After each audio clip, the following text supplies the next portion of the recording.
ফলের জন্য ভগবানের ডাক, ঠাকুর তুমি এটা দাও, আমি তোমায় এটা দেব, তাই না? মানত করি, তুমি যদি আমার মনের আশা পূর্ণ করে দাও 5 কিলো বাতাসার হরি লুট দেব। কিংবা মানত করেন না? যারা জ্ঞানী ভক্ত তারা জীবনে মানত করে না। কি গো, মানত করতে হয়। তিনি যদি অন্তর্যামী হয়, ভক্তের অন্তরের কথা সব জানে, ভগবানের কাছে কেন বলবো কষ্ট করে? সে জানে না আমার মনের ভিতরে কষ্টটা কি, আমার মন কি চায়, আমার মনের জ্বালাটা কি, সব জানে, কিছু বলতে লাগে না। ভগবান বলছে কর্ম করে যা, ডাকার মতো ডেকে যা, ভালোবাসার মতো বেসে যা। আর ডাকা যদি ঠিক হয়, ভালোবাসা যদি ঠিক হয়, একদিন না একদিন ভগবান ঠিক আসবে। আর মায়া, তুমি কেন ভুলে যাচ্ছ? তুমি তো আমার বউ নয়, তুমি তো আমার স্ত্রী নও। কি গো মা, এখানে আমরা এতগুলো নারী জাতি আছি, আমিও একজন নারী জাতি। এখানে যারা আমরা আছি আমরা সবাই বউ, আমরা স্ত্রী, আমরা সহধর্মিনী অর্ধাঙ্গিনী এখানে হতে পারিনি। তবে হ্যাঁ, হতে হয়তো পেরেছি, হয়তো এতজনের মধ্যে একটা মিলবে কি তা সন্দেহ। সহধর্মিনী তাকে বলবে স্বামী অসৎ পথে যাবে, কুসঙ্গ কুনেশা, কৃষ্ণ নাম ভজন করে না, হরিবাসরে যায় না, একাদশী করে না। যদি তুমি সেই স্বামীর চরণ যুগল ধরে স্বামীকে কৃষ্ণ ভজনে ঠেলে দিতে পারো, তবেই জানবে তুমি হয়েছে সহধর্মিনী। স্বামীর ধর্মের কাজে সাহায্য করতে হবে। আজকে লক্ষ্য করে দেখে মায়াবতী মা বলল, বেশ তুমি যখন বলছো আমি আর ভগবানের ডাক বলবো না, জামাই কিছু যাও, চল চল, সময় হয়ে গেছে, প্রভুর আরতি করতে হবে, তুমি জোগাড় করে দেবে, আমি ভগবান পূজায় বসবো, আমি ভগবানের আরতি করব। বেশ, চল চল চল। স্বামী স্ত্রী দুজনে মিলে ভগবানের সেবা পূজা করে। বলো কেন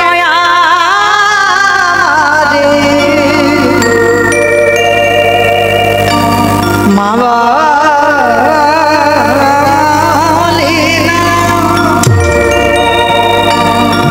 আমি কেঁদে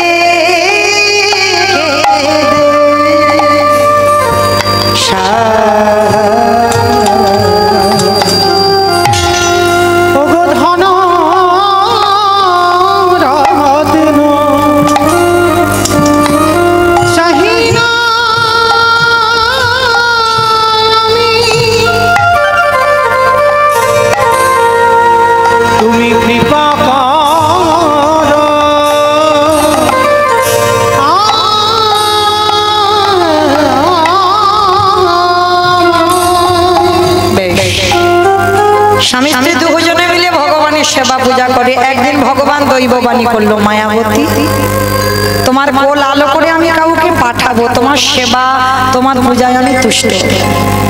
তবে মায়াবতী তোমার কপালে একটা লেখা আছে, সন্তান পাবার পর, গর্ভে ধারণ করবার পর তোমার কপালে যে লিখন আছে তোমাকে মেনে নিতে হবে।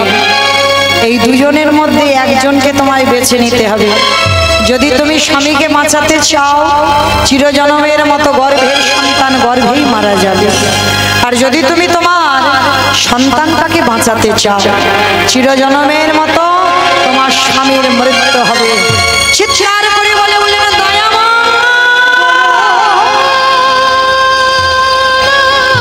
চুপ কর, চুপ কর, তুমি অমন করে বলো না,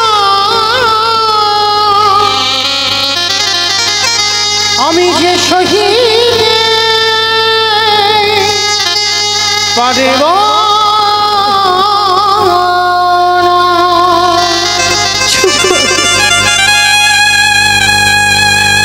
সন্তান চেয়েছে আমার জন্য নয়,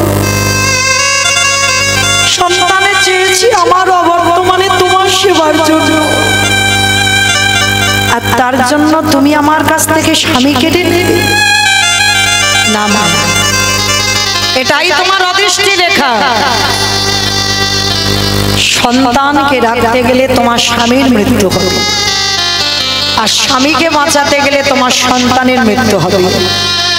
বলো তুমি দুজনের মধ্যে কাকে চাও? যাকে চাইবে আমি তোমার কাছে তাকেই দেব। বলো মায়েরা, একটা নারী জীবনে কত বড় পরীক্ষা, একদিকে স্বামী একদিকে সন্তান। এখানে যারা মা হয়েছে ভেবে বলবে মা, যেন না ভেবে বলো না। বলো তো কাকে বেশি ভালোবাসো, স্বামী না সন্তান? বিচার বিবেচনা করে ভালো করে ভেবে বলবেন, স্বামী না সন্তান? সন্তান পাবার পর কাকে ভালোবাসো? স্বামী,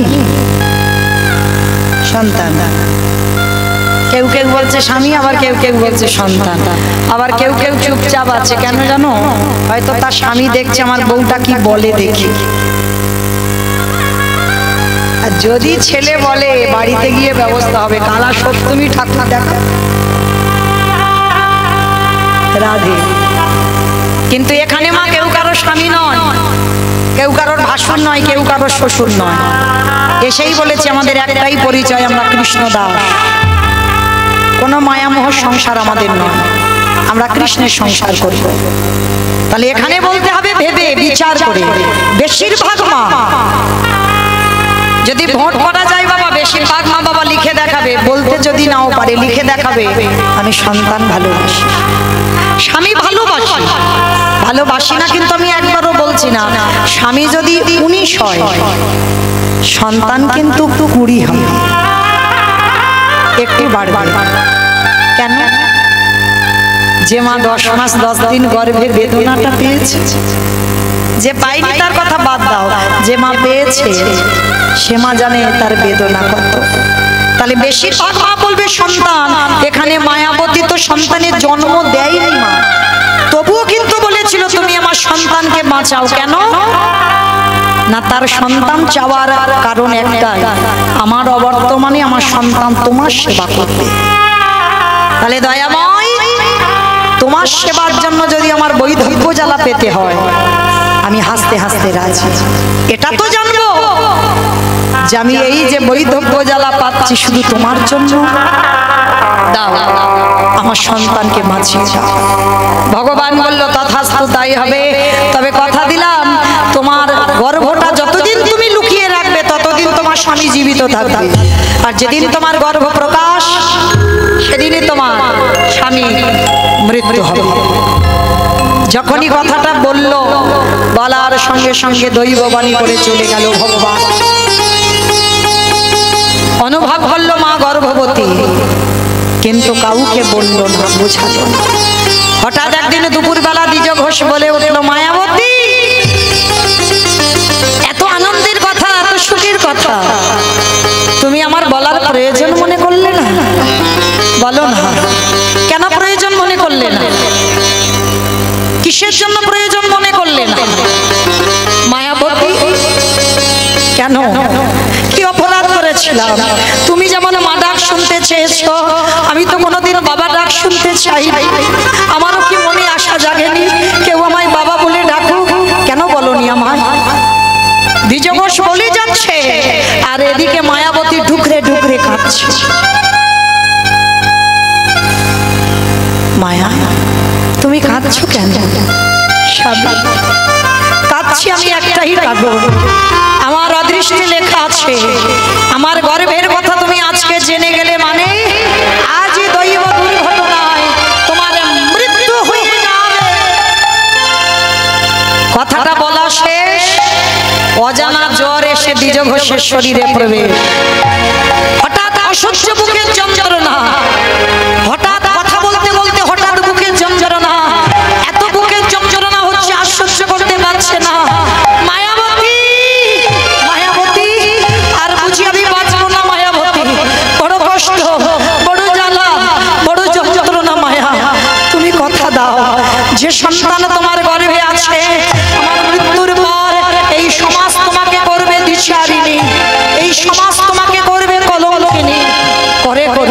কিন্তু আমি তো জেনে যাচ্ছি ও আমারই সন্তান। আমার মৃত্যুর পর ওকে করে তুলবে তুমি কৃষ্ণ ভক্ত। কথাটা বলা শেষ, দ্বিজ ঘোষে মৃত্যু হয়ে গেল।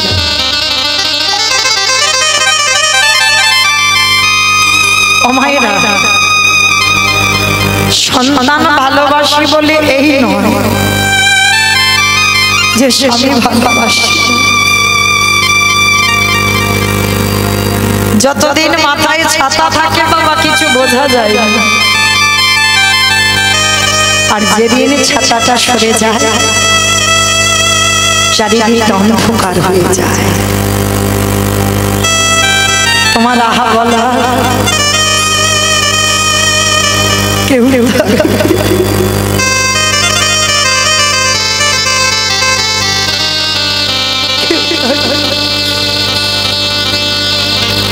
দ্বিজবেশের মরা মাথাটাকে কোলে করে নিয়ে আছে।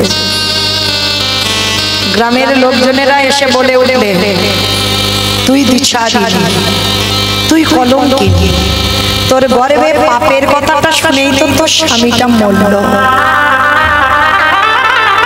ও মায়েরা, যে কথাটা স্বামী মরার আগে বলে গেল সেটাই মায়াবতী কাউকে বোঝাতে পারলো না যে সন্তান পাপের নয়। সবাই দূর দূর করে তাড়িয়ে দিয়েছে। মায়াবতী স্বামীর মাথাটা ধরে বলছে, দয়া, কে বলেছিল এমন সুখের সংসারে দিতে, সব দিয়ে যদি কেড়ে নেবে? কে বলল সংসারে?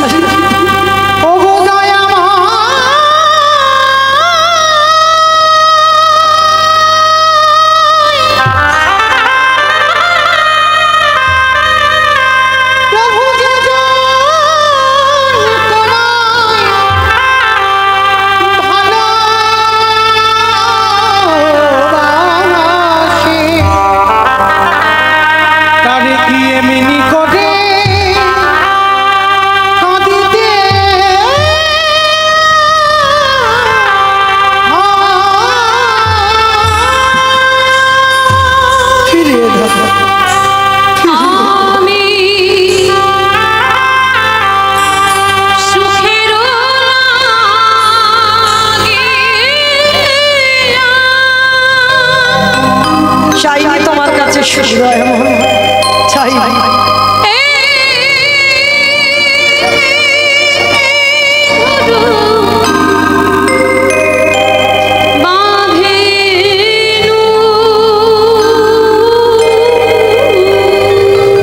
কেন কেড়ে নিয়েছো আমার কাছ থেকে?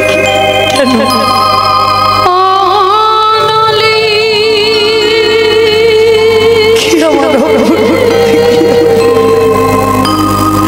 ফিরিয়ে দাও।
তবে এমনি বলে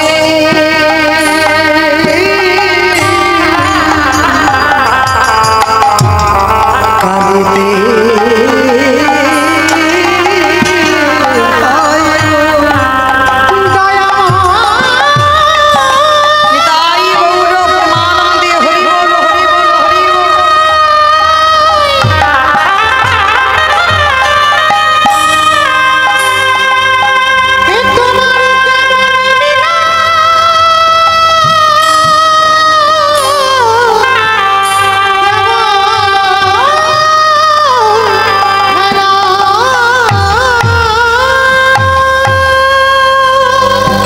স্বামীর দাহ কাজ সম্পূর্ণ করল। যার বাড়িতে খিদের জন্য দুটো খেতে যায় মায়াবতী দূর দূর করে তাড়িয়ে দেয়, বলে স্বামীটাকে খেয়েছিস, গর্ভে যে পাপটা আছে তাকেও খাবি, আর আমাদের বাড়ি খেতে এসেছিস, কেউ খেতে দেব না। সবাই দূর দূর করে তাড়িয়ে দেয়। গ্রামের শেষে একটা বাড়িতে কাজ পেয়েছে মা, সকাল থেকে সন্ধে পর্যন্ত কাজ করে, কোনো মাইনে নয়, একটু করে প্রসাদই দেয়। গর্ভবতী মা সেই প্রসাদই পায়। দেখতে দেখতে 10 মাস 10 দিন পর মার কোল আলো করে একটা সন্তান এলো। সেই সন্তানটা জন্ম দেবার পরে ছেলেটাকে কোলে করে নিয়ে মা যায় কাজে। ছেলেটার নাম রাখলো বিহারী লাল। বিহারী লাল দিনে দিনে বড় হয়, বাড়িতে থাকে। মা কাজ করে যতটুকু খাবার আনে মা ছেলে দুজনে ভাগাভাগি করে খায়। ছেলে তো বড় হচ্ছে, খিদেও তো বাড়ছে। মা যা খাবার আনে মা ইচ্ছে করে বলে, বাবা আজকে না আমার খিদে নেই, খেয়ে নি। মা, এরাই মা। এই মা ডাকটা দেখবে মা খুব ছোট ডাক, খুব ছোট। সব অক্ষর দেখো দুটো দুটো করে দিয়েছে, কিন্তু মা ডাকটা একটা অক্ষর। এই মা শব্দটা এমনই শব্দ, মা নামে সুধা ঝরে, মা নামে সুধা খরে, মা বড় সুধার সমান, ডাকিলে জুড়াই আইসে পড়া। মা ডাকার সঙ্গে সঙ্গে দেখবে হৃদয়টা জুড়িয়ে যায়। আজকে ছেলেটাকে ডেকে মা কি করে, কত রাত খায় না, জল খেয়ে কাটিয়ে দেয়। তো ভগবান মনে মনে ভাবছে এবার একটু পরীক্ষা নিতে হবে।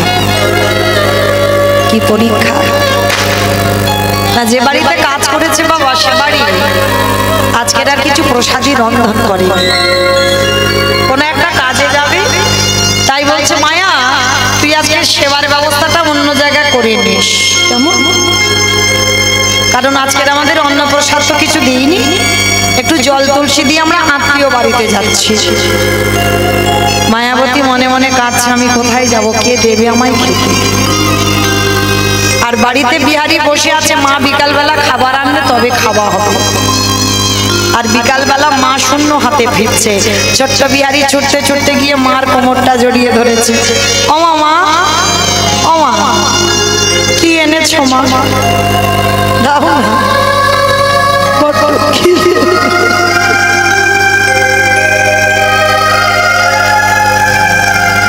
বড্ড খিদে পেয়েছে।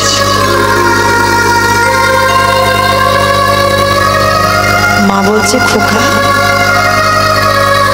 একটা কাজ কর, আজকে রাতটুকু একটু জল খেয়ে কাটিয়ে দে না বাবা। ও মা, আমি আর কত জল খাবো, সকাল থেকে তো জল খেয়েই আছি, এবার যে আমার বড্ড খিদে।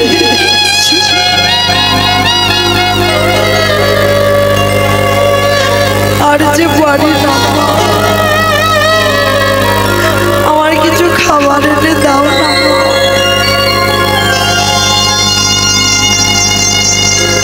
বলো মা, কোনো সন্তান যদি মায়ের মায়ের কাছে কাঁদে খিদে পেয়েছে, আর মা যদি দিতে না পারে তার থেকে তো মৃত্যু শ্রেয়। মা মনে মনে ভাবছে দয়াময়, তোমারে যারা ভালোবাসে, তোমারে যারা ভক্তি করে, তাদেরকে তুমি এমনি করে কাঁদাও? বলো না, আমার বিহারে যে সোজা সরল ছেলে, ওর যে খিদে পেয়েছে, আমি কিছু দিতে পারছি না। তবে দয়াময়, আমি আছি বলে ওর এত কষ্ট, কিন্তু আমি যদি ওর কাছে না থাকি তাহলে গ্রামের লোকজন ওকে অনাথ বলে খেতে দেবে। দাঁড়া, আজকে ছেলেটাকে ছলে বলে ঘুম পাড়িয়ে রেখে আমি চলে যাব।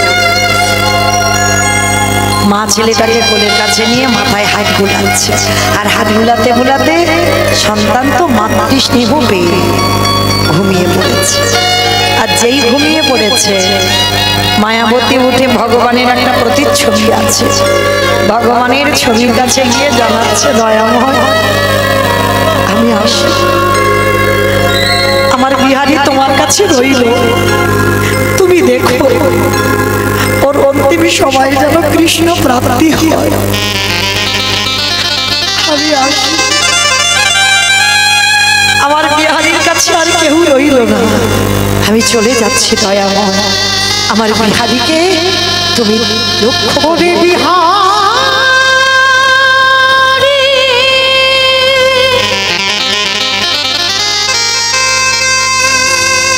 আমি চলে যাই, আরে কোনদিন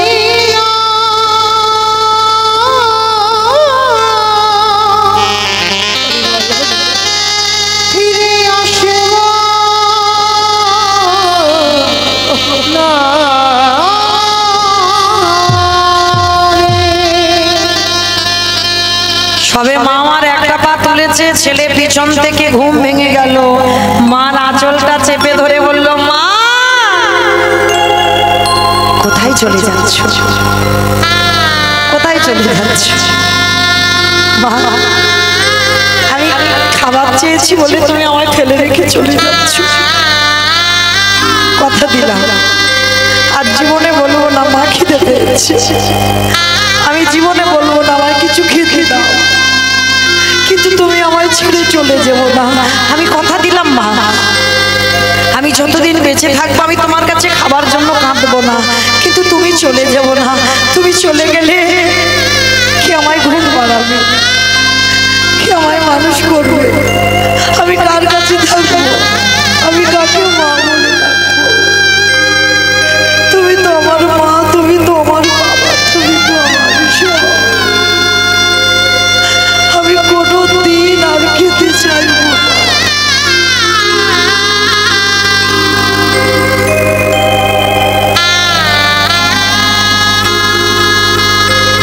ছেলেটাকে বুকে জড়িয়ে ধরে মা বলল, খোকা যাবো না, মরতে হলে তোকে নিয়ে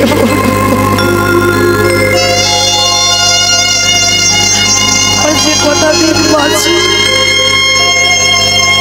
তোকে নিয়ে আমি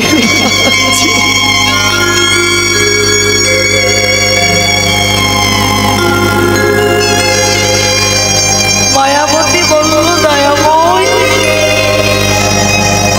দুঃখ দাও, কষ্ট দাও, তাতে আমার দুঃখ নেই, কিন্তু ঠাকুর সহ্য করবার মতো ক্ষমতা আমার জীবন নদী নাইয়া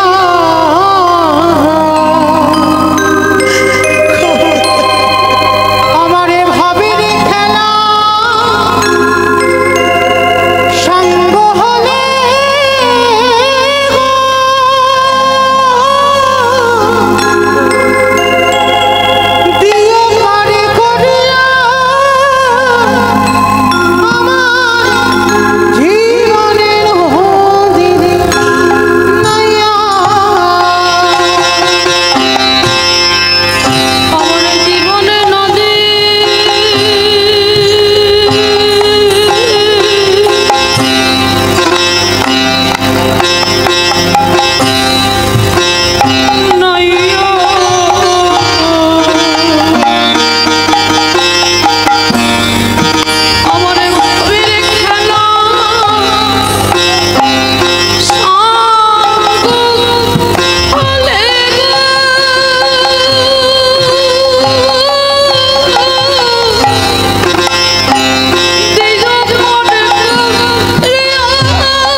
বল বাবা।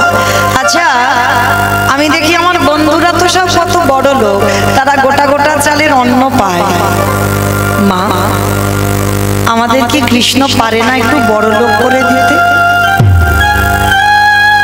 মনে রাখবে মা, শিক্ষাটা সবার আগে মা দেয় সন্তানকে। শিক্ষা পাঠশালায় গিয়ে প্রথম শিক্ষা সন্তানের নয়, প্রথম শিক্ষা তার মা। যেই না বিহারী বলেছে ও মামা আমার ভগবান কি পারে না আমার একটু বড় লোক করে দিতে, সঙ্গে সঙ্গে মা মুখে হাত চাপা দিয়ে বলছে চুপ কর, খবরদার বলবি না, একবারও বলবি না। খোকা এই জীবনে যতদিন দেহে প্রাণ থাকবে বড় লোক হতে চাইবে না। বড় লোক হলে কৃষ্ণ ভুলে যায়, এটা বাস্তব, মিলিয়ে নেবেন মা। বড় লোক হবে, টাকা পয়সা হবে তো কৃষ্ণ ভুলবে, ভুলতে বাধ্য। আর যত গরিব থাকবে, যত কাঙাল থাকবে, দিন আনবে দিন খাবে, তত আমার কৃষ্ণকে ভালোবাসতে জানবে। যত তালা বাড়বে তত জ্বালা বাড়বে। দেখবেন যখন একটা টালির ঘর ছিল, অল্প রোজগার ছিল, ভগবানকে ভালোবাসতে, সংসারে সুখ থাকবে। আর যখন টাকা রাখতে রাখতে রাখতে রাখতে টাকার পাহাড় হবে, কোন ব্যাংকে টাকা রাখলে হিসাব পাবে না, জায়গা জমি টাকা পয়সা গাড়ি বাড়ি কিছু অভাব নেই, কিন্তু ভগবান জীবন থেকে তোমার সুখ কেড়ে নেবে। এটা বাস্তব, নিতে বাধ্য। ভগবানের কাছে একটা জিনিস চাইবে, দয়াময় না চাইতে অনেক কিছু দিয়েছ, কিন্তু জীবনে যেন তোমায় ভুলে না যায়। তুমি কেমন ছেলে সেই দিনটা যদি তুমি ভুলে যাও, ভগবান বলে না দিয়ে ধন বুঝে মন ভরে নিতে কতক্ষণ। যা যা কিছু তৈরি তোমার ভগবানের তৈরি, আর ভগবান যদি মনে করে একটা সেকেন্ডে তোমার কাছ থেকে সব কিছু কেড়ে নেবে। তাহলে যদি ভগবানকে ভালোবাসতে চাও একটাই কথা বলো, পৃথিবীতে আমার কিছু চাই না, আমি শুধু তোমারই চাই। জায়গা জমি টাকা পয়সা এই মুহূর্তে যেন আমি পড়ে না যাই, আমি যেন তোমার চরণ ছাড়ানো, আমি সারাদিন আমি যেন তোমার চরণ ভুলে না যাই। তো আজকের বিহারী মা, বিহারী যেই না বললো বড় লোক হবো, মা শেখালো জীবনে বলবি না বাবা, গরিব থাকলে কৃষ্ণ কাছে থাকে, আর বড় লোক হলে কৃষ্ণ ভুলে যায়। এটা আমার কথা নয়, ভগবান বারে বারে বলেছিল। মহাভারতে কুন্তি চেয়েছিল না কৃষ্ণের কাছে, কৃষ্ণ জীবনে আমাকে তো সব দিলি, আমি রাজার মা হলাম, আমার যুধিষ্ঠির রাজা হয়ে গেল, আমার সব রইল, কিন্তু কৃষ্ণ রে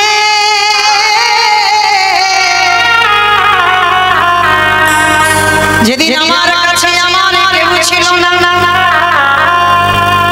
যেদিন কুমারী বেলায় কর্ণকে জন্ম দিলাম সেদিনও কেঁদেছিলাম, যেদিন পাণ্ডুর সঙ্গে বিবাহ হলো সেদিনও কেঁদেছিলাম,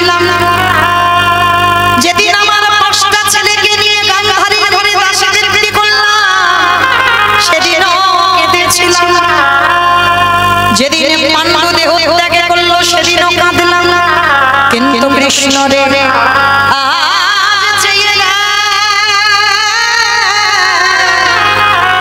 আমার যুধিষ্ঠির রাজা হলো, আমি রাজার মা হলাম, আমার সোনা দানা টাকা পয়সার কিছু অভাব নাই, আমি রাজার মা হলাম, কিন্তু কৃষ্ণ রে আমার এখন সব আছে।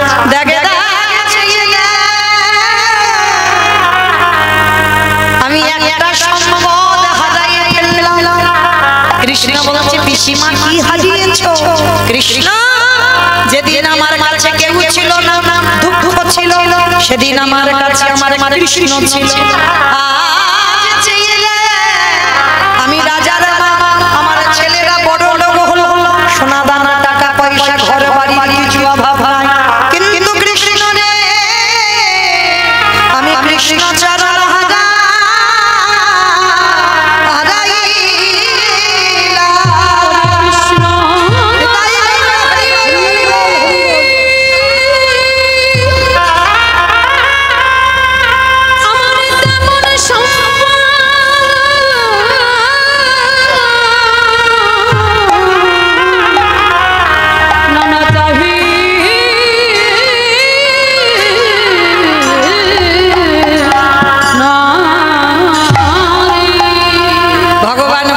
পিসিমা তুমি কি চাও?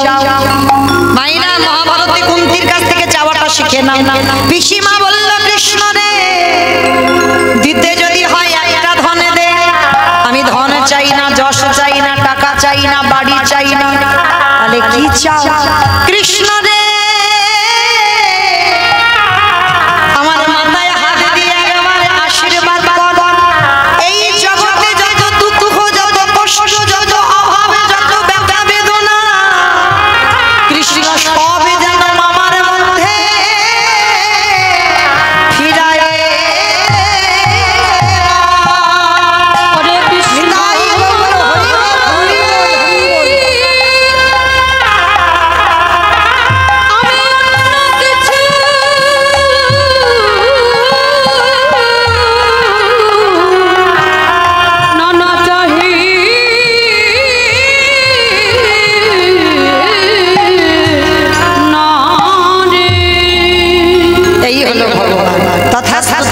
তুমি দুঃখ কষ্ট অভাব ব্যথা বেদনা পাবে কেন?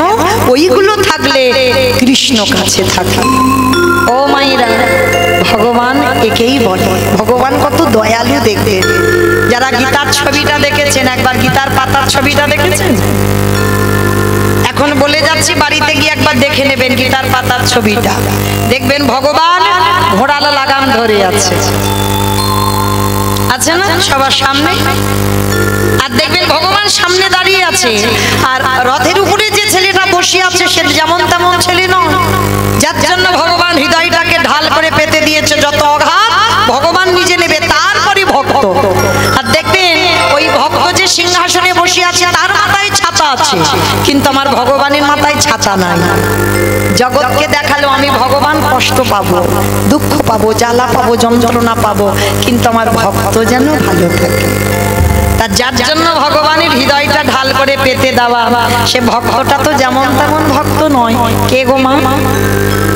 পিছনে যে রথে বসেছিল বিষ্ণু থেকে ব্রহ্মা, ব্রহ্মার পুত্র অগ্নি, অগ্নিবের পুত্র সোম, সোমের পুত্র বুধ, বুধের পুত্র পুরুরবা, পুরুরবার পুত্র আয়ুষ, আয়ুষের পুত্র নহুষ, নহুষের পুত্র যজাতি, যজাতির পুত্র যদু, যদুর পুত্র কুরু, কুরুর পুত্র জন্মেঞ্জয়, জন্মেঞ্জয়ের পুত্র গতিস্বান, গতিস্বানের পুত্র মনুষ্য, মনুষ্যর পুত্র চারুপল, চারুপলের পুত্র রুদ্রাসন, রুদ্রাসনের পুত্র হৃদেশু, হৃদেশুর পুত্র রক্তিনাথ, রক্তিনাথের পুত্র ব্যাভি, ব্যাভির পুত্র দুষ্মন্ত, দুষ্মন্তর পুত্র ভরত, ভরতের পুত্র ইক্ষু, ইক্ষুর পুত্র সংবরণ, সংবরণের পুত্র সুধনু, সুধনুর পুত্র সহদ্র, সহদ্রর পুত্র যবন, যবনের পুত্র কৃতি, কৃতির পুত্র উপরিজবসু, উপরিজবস্যুর পুত্র জারাসন্ধ, জারাসন্ধর পুত্র সহদেব, সহদেবের পুত্র সমাচি, সমাচির পুত্র কুশু, কুশুর পুত্র জম্ভু, জম্ভুর পুত্র সুরত, সুরতির পুত্র বিহরত, বিহরতির পুত্র আজুকানু, আজুকানুর পুত্র অগ্রধর, অগ্রধরের পুত্র দেব ঋষি, দেব ঋষির পুত্র ঋক, ঋকের পুত্র বিদিক, বিদিকের পুত্র পতিত, পতিতের পুত্র শান্তনু, শান্তনুর পুত্র বিচিত্র বীর্য, বিচিত্র বীর্যের পুত্র পাণ্ডু, আর পাণ্ডুর তৃতীয় পুত্র যিনি রথে বসেছিল যার নাম হলো তৃতীয় পাণ্ডব অর্জুন।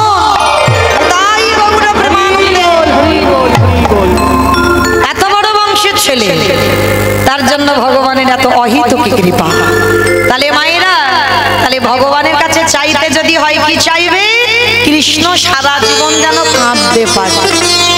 আর যে যত কাঁদবে কৃপা তত তাড়াতাড়ি হবে। তা বিহারী বলছে, মা ঠিক আছে আমি আর চাইবো না বড় লোক হতে। মামা আমি তো একটু বড় হয়েছি, আমিও কাজ করব। এই বাবা তুই কি কাজ করবি? বলে কেন? আমি তো ঘোষের ছেলে, আমি অন্য কাজ না পারি, আমি একটা কাজ ভালো পারি। মামা ঘোষেদের একটা জাত ব্যবসা আছে, বলো তো কি ব্যবসা?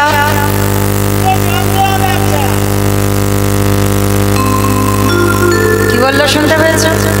বলে দুধে জল দেওয়া ব্যবসা। মানে ওইটা আমারে বললো, কিন্তু আমার বাবা দুধে জল দেয় না। ছানার ব্যবসা তো, তাহলে জল দিলে কি আর না দিলে কি বাবা? যারা দুধ থেকে ছানা কাটাও তারা ভালো করে জানবে। তো ছানা কাটাতে গেলে তো বাবা জল দিতেই হবে। হ্যাঁ, যদি দুধের ব্যবসা হতো তাহলে নয় হতো, কিন্তু ছানার ব্যবসা যেহেতু, তাহলে জল দিয়েই তো তবে তো কাটাতে হবে ছানা। তো এই গোয়ালা জাতি যারা, তাদের একটা অভ্যাস আছে কি না, এরা অন্য কোনো কাজ না পারুক, এরা কিন্তু ওই গরুর কাজগুলো ভালো পারে। তা বিহারি বলছে আমার মা আমি তো ঘোষের ছেলে, দাঁড়াও আমি একটু গিয়ে একবার একটা বাড়ি থেকে কাজ আনলাম। গোয়ালা পাড়াতে গেছে, বাবুজি ও বাবুজি আমার মার বড় কষ্ট, মার বড় অভাব, বাবুজি আমার একটু কাজ দেবে?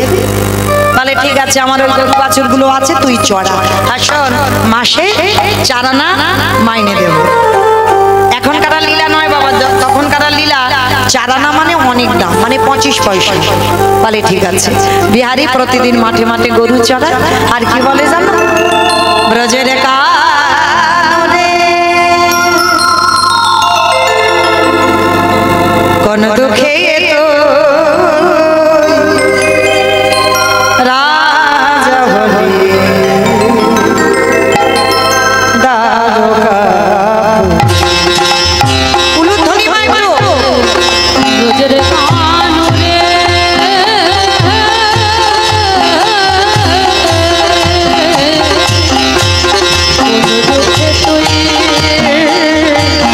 রাজা হলি ওরে কোন দুঃখে তুই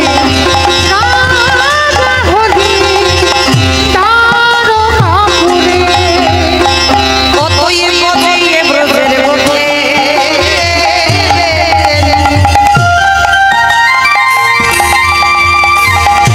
চড়াবি না আর কি হেলো বাজিয়ে ব্রজের বটে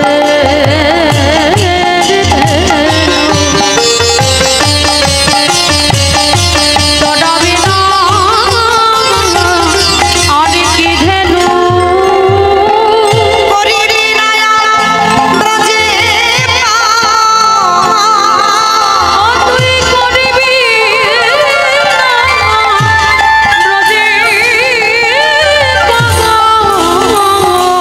ভাসির সুরে কোন দুঃখে তুই তাই গৌর প্রেমানন্দে হইব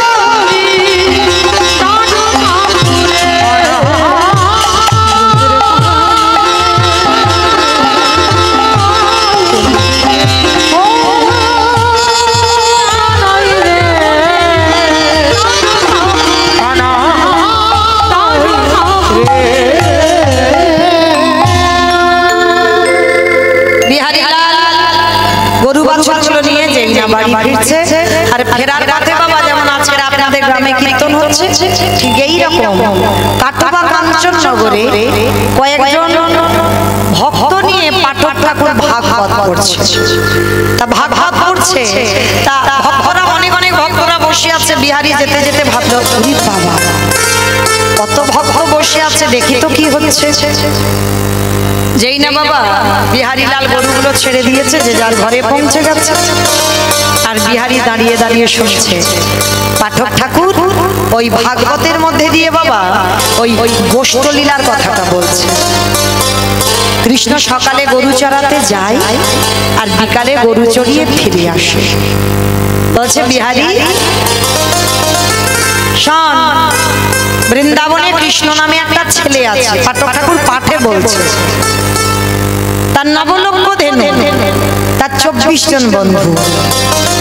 আর জানিস তাকে যদি কেউ একবার ভালোবাসার মতো বাঁচতে পারে, এত কিছু দেয়, এত কিছু দেয়, রাখবার জায়গা থাকে না।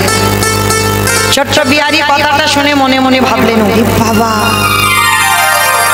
তাহলে কেন মরতে আমি 4 আনা মাইনে কাজ করব? কাজ যদি করতে হয় আমি কৃষ্ণের বাড়ি কাজ করব। ও কিন্তু জানে না কৃষ্ণ মানে ভগবান, ও জানে আমার মতো একটা ছেলে, আমি গরিবের ছেলে, কৃষ্ণ ভগবান বড় লোকের ছেলে।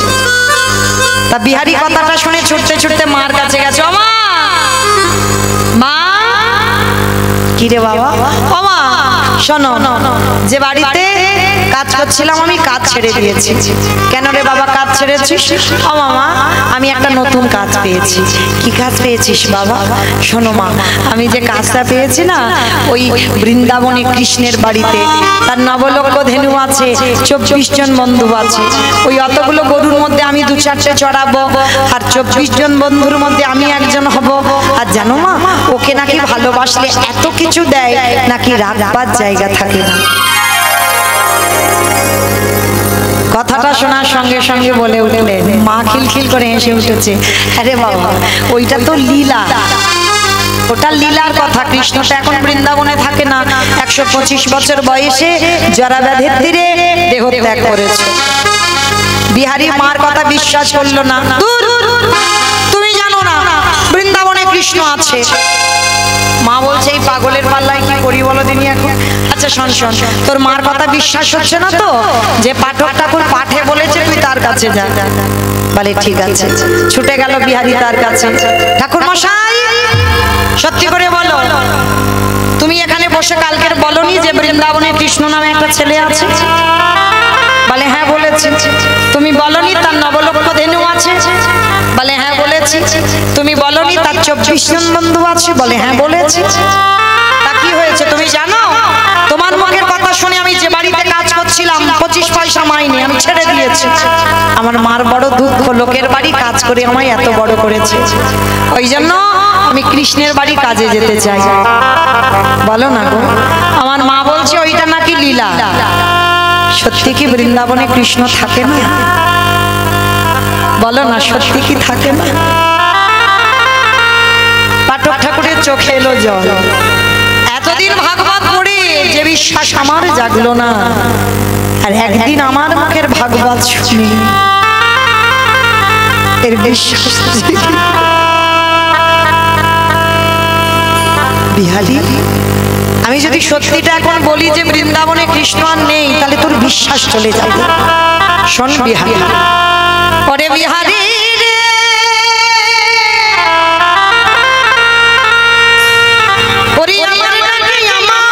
কৃষ্ণ বৃন্দাবনে নতুন করে লীলা করবি না, কিন্তু তোরে প্রেমে তোরে ভালোবাসার ডাকে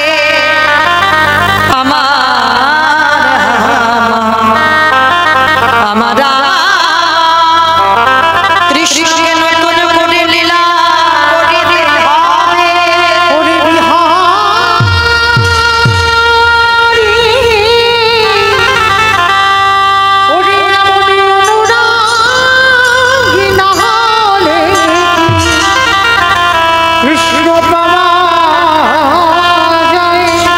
এমনে ভালোবাসা না দিলে কৃষ্ণ পাওয়া যায় রে। বিহারী একেবারে লাফিয়ে উঠেছে। ঠাকুর মশাই, তার মানে তুমি বলতে চাচ্ছ বৃন্দাবনে কৃষ্ণ আছে? পাঠক ঠাকুর বলল, আমার ডাকে আসবে না, তোর ভক্তি প্রেমে আসতে হবে। ঠিক আছে, তাহলে আমি আসি, দাঁড়া। কোথায় যাচ্ছিস? বলে এতক্ষণ কি শুনলে? আমার মার দুঃখ মোচন করতে আমি বৃন্দাবনে কৃষ্ণের বাড়ি কাজে যাচ্ছি। যেই না বললো বৃন্দাবনে কাজে যাচ্ছি, শোন, কাজে যে যাবি তোর দীক্ষা হয়েছে। ওটা আবার ও মায়েরা, ছোট্ট বাচ্চা যদি জিজ্ঞেস করে দীক্ষাটা কি বলবে? ছোট্ট বাচ্চাদের মতো করে তো বোঝাতে হবে। শোন, কৃষ্ণের বাড়িতে যারা যারা কাজ করে করেনি মন্ত্র না নিলে কৃষ্ণের ঘরে কৃষ্ণের ঘরে কাজ করা যায় না।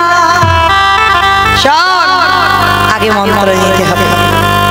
এইবারে বিহারীর মস্তক মন্ডন করল, গলায় তুলসীর মালা, দাদা সঙ্গে দিল সেবা, হাতে বেলের দণ্ড, স্কন্ধে ভিক্ষারে ঝোলা, আজ কর্ণমূলে দীক্ষা মন্ত্র দিয়ে বলল বিহারী রে, ওরে দীক্ষা দিলে দক্ষিণা দিতে হয়, তুই একেবারে দক্ষিণা দেবা। বিহারী বলল, আমার কাছে তো কিছু নেই, তবে হ্যাঁ আমি কৃষ্ণের বাড়ি গিয়ে অনেক টাকা আনবো, অর্ধেকটা আমি আমার মাকে দেব আর অর্ধেকটা আমি তোমায় দেব। দক্ষিণা নয়, ওই দক্ষিণা নয়। দক্ষিণা কি দিবি জানিস? যদি কৃষ্ণের সঙ্গে দেখা হয়, একবার আমার নামটা তার চরণে জানিয়ে দিস। কি গো মায়েরা, বিশ্বাস হয়?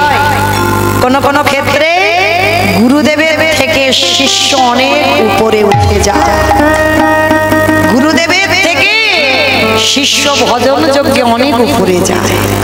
হ্যাঁ, তো আজকেই যেই না বিহারী দীক্ষাটা নিয়ে গুরুদেবকে প্রণাম করলো, গুরুদেব বলল যে কাজে যাচ্ছিস তোর কাজ যেন সফল হয়ে যায়।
কৃষ্ণ হাঁটতে পারে না, এবার কাছে করে নেওয়া বন্ধু।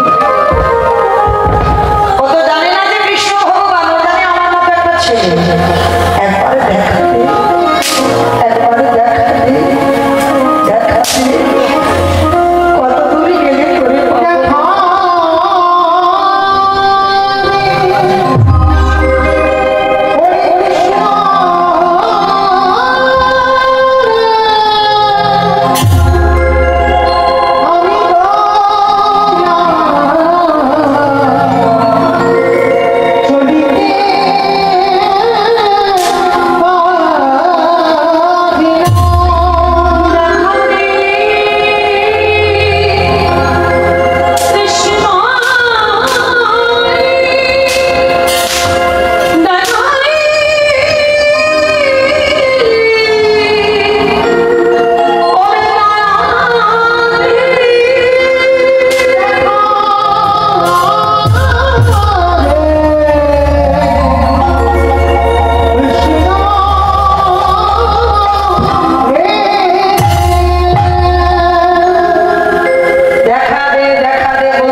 সোজা নয়, সে ধরা না দিলে তুমি ধরতে পারবে?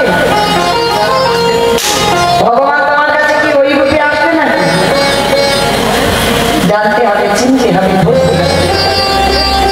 তার স্বভাব, তার চরিত্র, তার ব্যবহার। যেই না দাঁড়িয়েছে, চিনতে পারছে না, ভাবছে সাধারণ মানুষ। এগোতলি আচ্ছা বলো না, আমার কৃষ্ণের বাড়ি কোথায়? ভগবান মনে মনে ভাবতে রেখেছে, বেটা জলে কাটিয়ে জল জল করছে, তবু আমি ধরা দেব। হ্যাঁ রে বন্ধু, কৃষ্ণের বাড়ি জেনে তোর লাভ কি হবে জানো? আমি বর্ধমান থেকে এসেছি আমার মার দুঃখ মোচন করতে। আমার মা লোকের বাড়ি কাজ করে, আমাদের ওখানে একজন ভাগবত পাঠ করছিল, পাঠের মধ্যে বলেছে কৃষ্ণ নামে একটা ছেলে বৃন্দাবনে আছে, তার নবলক্ষ ধেনু আমি 2-4টে চড়াবো, তার 24 জন বন্ধু, আমাকে নিয়ে 25 জন হবে।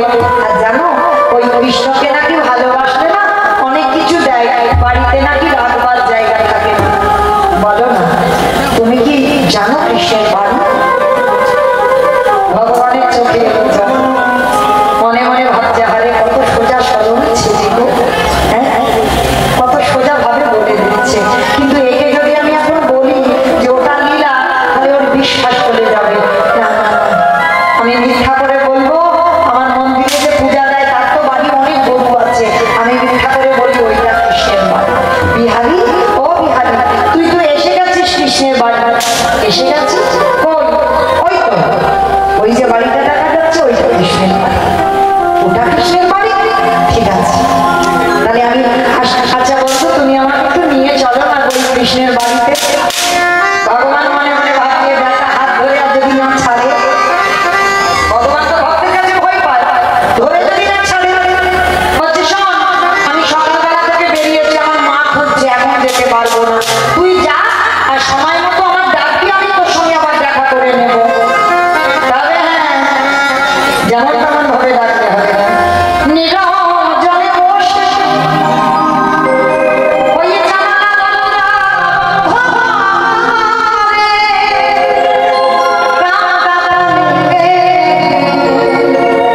যদি কাকা ডাকতে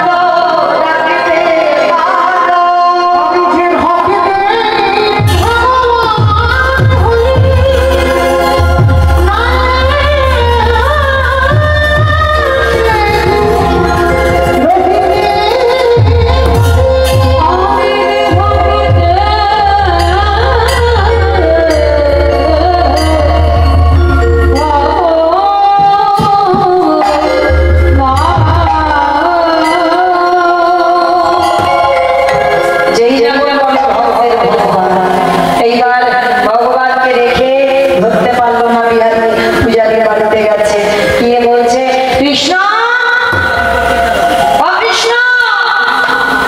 বেরিয়ে এসেছে, কৃষ্ণ বলে ডেকেছে, বাবা বেরিয়ে এসেছে। এই কে তো কৃষ্ণ? এখানে কে কৃষ্ণ গো? বারবার কৃষ্ণ কৃষ্ণ বলে ডাকছিস, এখানে কৃষ্ণ কৃষ্ণ থাকে না? বিহারি বলছে, আমি জানি গো, আমার বন্ধু বলেছে এটা কৃষ্ণের বাড়ি। তুমি কি কৃষ্ণের বাবা? ছোট বাচ্চা ছেলে তো। এই তোর নাম কি? বাড়ি কোথায়? থাকিস কোথায়? বাবা মাকে এসেছিস কোথা থেকে? অনেক প্রশ্ন। বিহারির একটা উত্তর, আমার মা দুঃখ মোচন করতে এসেছে। ও বেশ, সব এখানে কৃষ্ণের বাড়ি নয়, কিন্তু এইটা যদি আমি ওকে বলি, ওর বিশ্বাস চলে যাবে। পূজারিও ছলনা করলো বাচ্চাটার উপরে, শোন একে তো সত্যিটা বলা যাবে না, আমার একটা নিজের ছেলে আছে যার নাম হলো গোপাল, আর তুই হবি আমার পালিত ছেলে বিহারি লাল, আর কৃষ্ণ আমার একটা ছেলে, ওকে অনেক করে ডাকলেও দেখা দেয়, তবে হঠাৎই দেখা দেয় না। কি বাবা, মিথ্যাও নয় আর সত্যিও নয়। আশ্রয় পেয়ে গেল বিহারি লাল, আর যেই না আশ্রয় পেয়ে গেল, আজকে বিহারি আশ্রয় পেয়ে গিয়ে প্রতিদিন মাঠে মাঠে গরু চড়ায়, আর গরু চড়াতে চড়াতে আজকের ভাবছে, আচ্ছা এত তো গরু বাছুর, আমার কৃষ্ণ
সৃষ্টি করেছি, আমি তোমাকে পাঠাবো কোথায় না একাদশী তিথিতে যারা যারা অন্ন সেবা করবে তুমি ওই তাদের মধ্যে না। ভগবান ছোটের হয়, সাধুর হয়। ভগবান কারোর একা সম্পদ নয়, হ্যাঁ, ভগবান কারোর করে দুর্বল নয়, হ্যাঁ, ভগবান সবার। তা ওই জন্য মায়েরা চরণ ধরে বলি কিছু করো বা না করো অন্তত একাদশীটা করবে। কারণ একটা কথা মনে রাখতে হবে, সংসার সুখের হয় পুরুষের গুণে। কি বললো? পুরুষের গুণে। ওনার বচন কি বলতে গেল? সংসার সুখের হয় পুরুষের গুণে। এতদিন শুনে আসছি রমণীর গুণে, এখন বলে পুরুষের গুণে।